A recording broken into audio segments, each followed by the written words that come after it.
Peaches are in season, and this sweet heat peach chipotle barbecue sauce will take your breath away. You know me, I like to make things simple. First, you assemble the ingredients. Second, you blend them. And third, you let it simmer. Let's get started. If you're using fresh peaches, you'll want to remove the skins by boiling them for a minute. As you can see, I didn't plan ahead. That quick bath will practically make them jump out of their skins.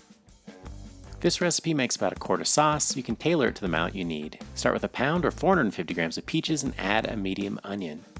1 tablespoon or 15 grams of Worcestershire sauce. 2 tablespoons or 30 grams of your favorite ketchup. A third cup or 115 grams of molasses, which will make it sweet and add some rich flavor.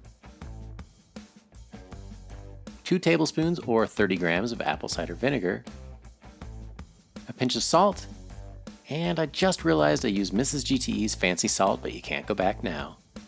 Chipotle peppers are going to give this sauce a spicy and smoky flavor that are a great addition to many savory dishes.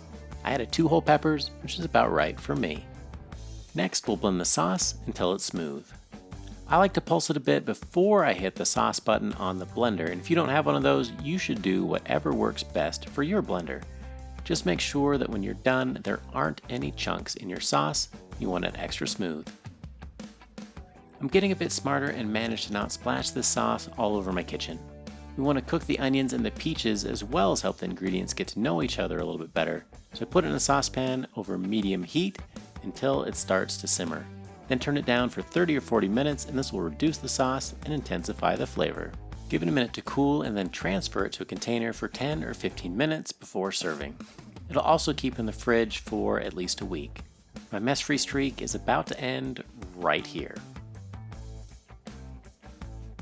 I smoked some country-style ribs and then let them fry in their own fat on the stove for a crispy carnitas-like texture. It paired perfectly with this sweet heat barbecue sauce, but it was also good just on its own. The only thing left to do was to lick the spoon.